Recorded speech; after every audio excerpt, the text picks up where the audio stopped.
Okay, so hopefully it's recording. I did a test run with a Skype call with Destiny, so it should work. My voice should carry. This is Dylan Riley Snyder of Disney XD's Kickin' It, and Life During Wartime, and Orphans Home Cycle, and Tarzan as Baby Tarzan. I'm sorry, it's just that, like, most people introduce you as just, like, Dylan from Kickin' It, and I know that there's, like, more than that. Okay, so, anyways, and I'm the way lesser known Nikki Trainer. Okay, so, you've been asked what is it like being a Disney star and a Disney XD star, but what is it like being known as one? Like, is it any different than being known as, like, a Broadway star, or perhaps, I know you have some, Nick friends, like, is it any different than that? Being known as... Okay, yes, I would say that it is a bit different. When I was in New York working on Broadway, or working in the theater world, the outreach of your audience is not as broad. You have a very narrow margin set of people that actually see you perform, and then an even more narrow set that will actually remember your name if you do another show. So in television, it is a whole lot different because when, especially with the audience that we have, target demographic being kids ages 8 to whatever, it means that you have a bigger audience, you have more people, and therefore it kind of changes the way that you are known. So yeah, I would say that it's different. I like being on television, and it is cool to have my name be in some households. It's an interesting feeling. I would say that I always answer the question of, how is it being a Disney star? I'm not a star. I'm not like a celebrity. I'm an actor, and I act. To some people, in some people's point of view, I may be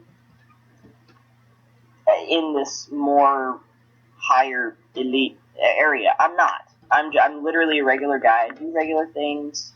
I just act too. Yes.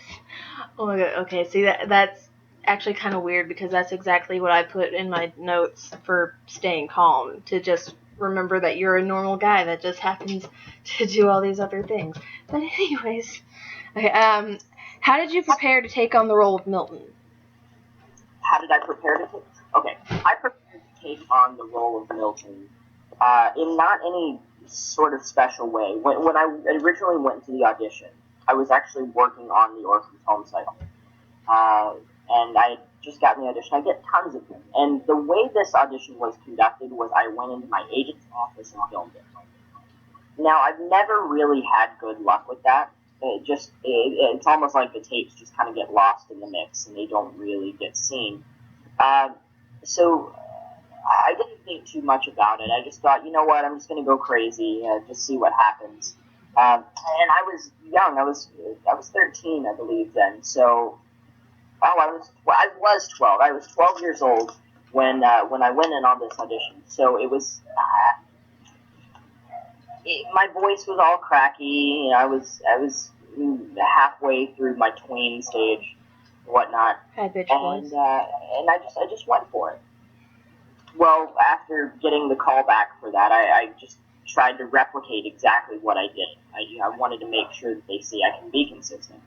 And then when I actually had gotten the part and moved out to California, preparing for the role was a matter of talking with the writers and having them get a feel for me, having myself get a feel for them, and us trying to come up with the best way this character can operate and progress throughout the series of our show. Were you and the rest of the cast instant friends, or did it sort of take a while to connect? We actually were instant friends. I think that was a very good thing for us to be. We connected right away. Started hanging out. First season we'd stay till midnight with each other, just hanging out. The studios closed at 9:00, but we were there past hours. dynamic relationship that we all had, which is great. We were actually probably the most well-behaved out of all the shows. You just love to brag about that. Just bragging rights. Exactly. Okay, so going sort of off of the show, how do you prepare for a tweet spree? Because I know that you get in tons and tons of tweets, and there are some people who are just like, you'll never notice me, and then there are the others that just get like so excited because you favorited their tweet, and I know because I was one of those people. So how do you prepare for a tweet spree? The preparation is all getting ready, getting people knowing about it. Yeah, letting people know ahead of time, hey, this is going to be happening then.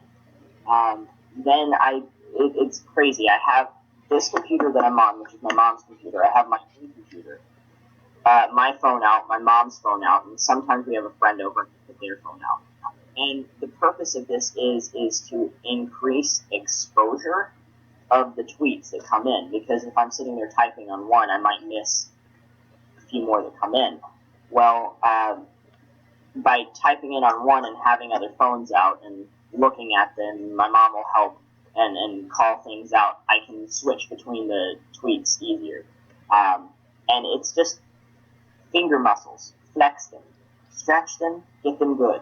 Because typing is not my friend. How did you feel when you finally got past 200,000 followers? It was kind of crazy. I was wavering at I was wavering under 199 for a while. Just kind of chilling there for a few weeks, and then it finally busted over. It was nice. I don't know. It was exciting. It's a nice feeling to think that there's that many people out there who thought, like, you know what? I'm gonna see how interesting his life is.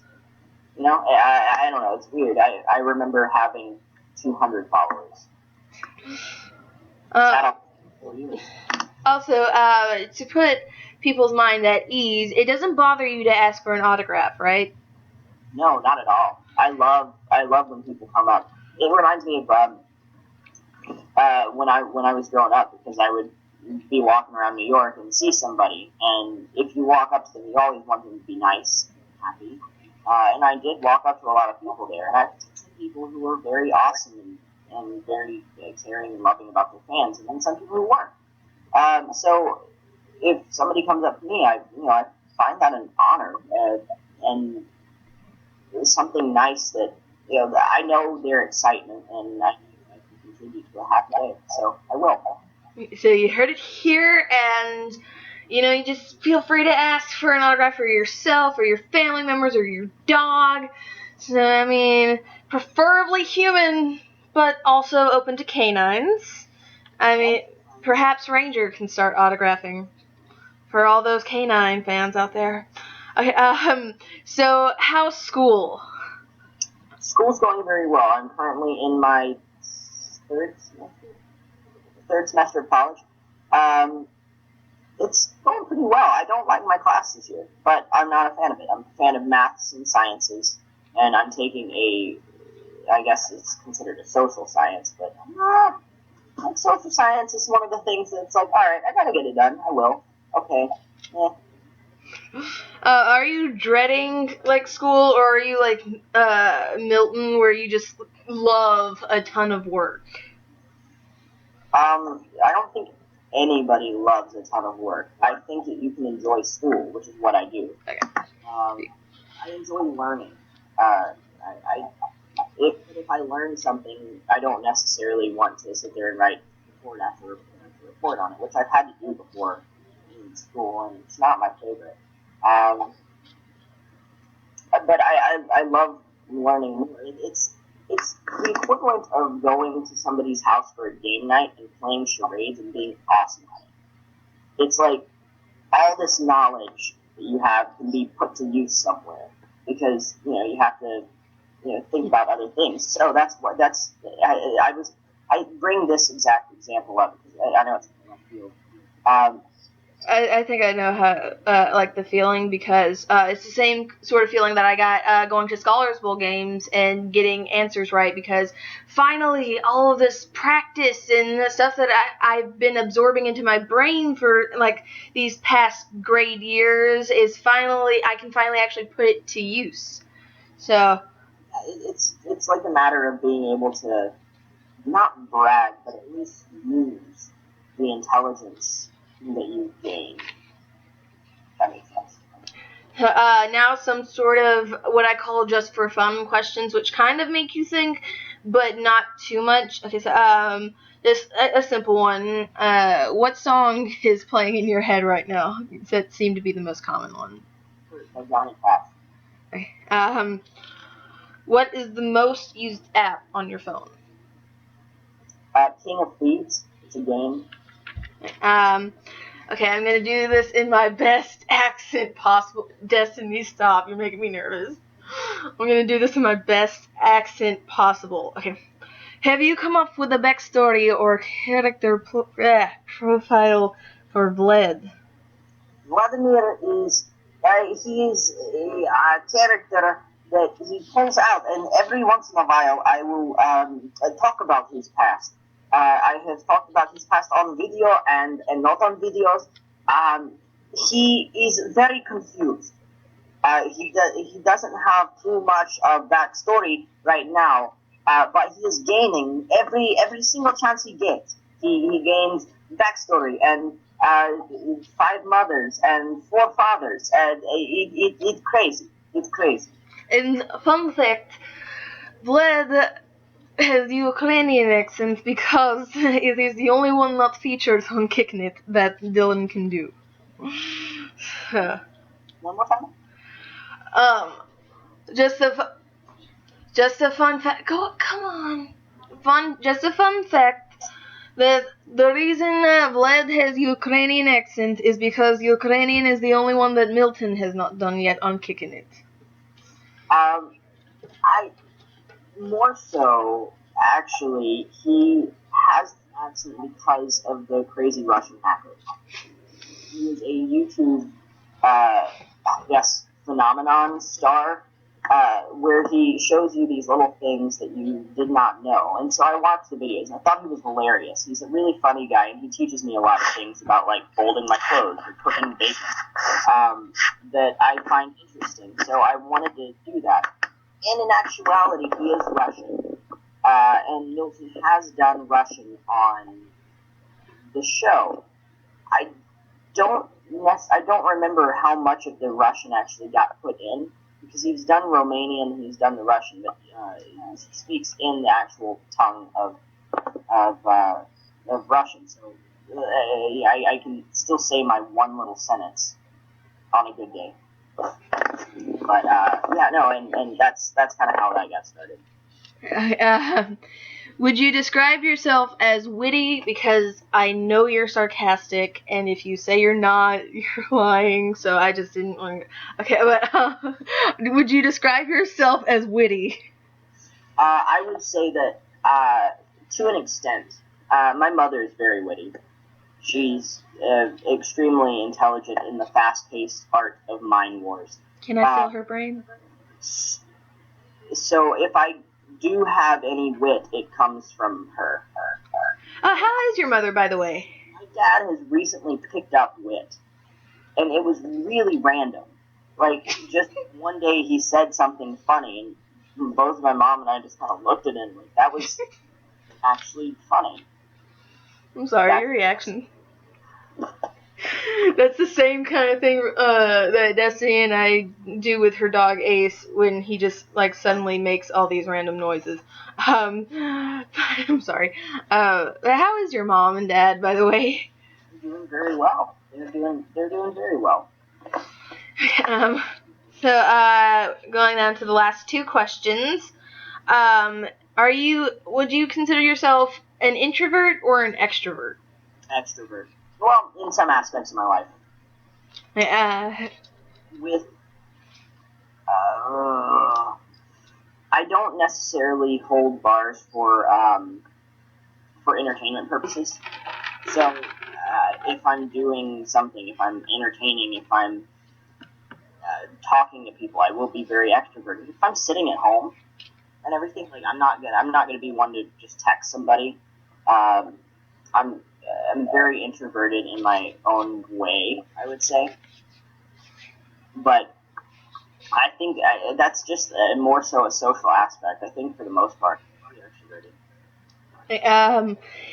If you could bring any off-air show besides Kickin' It back, which would you choose? Like, which show would you bring back?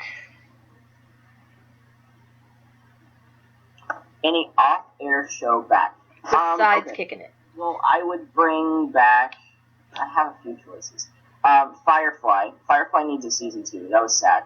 I would say Breaking Bad, but then again, the story ended good. I don't want it to mess up. That is a habit of writers. They need to do something similar to the first few seasons.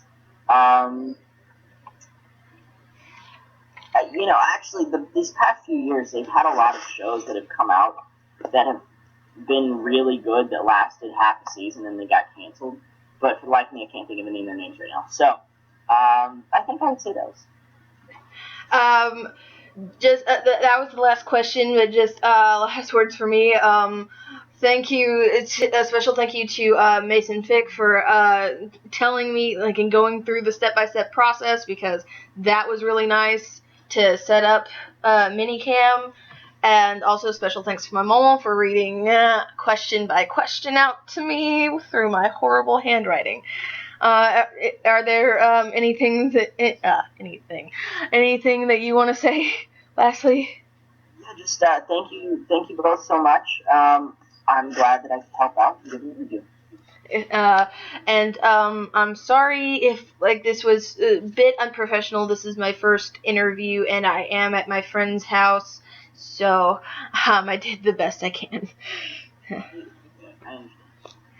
Thank you. I enjoyed it. It is. Let me press the button, the magical button.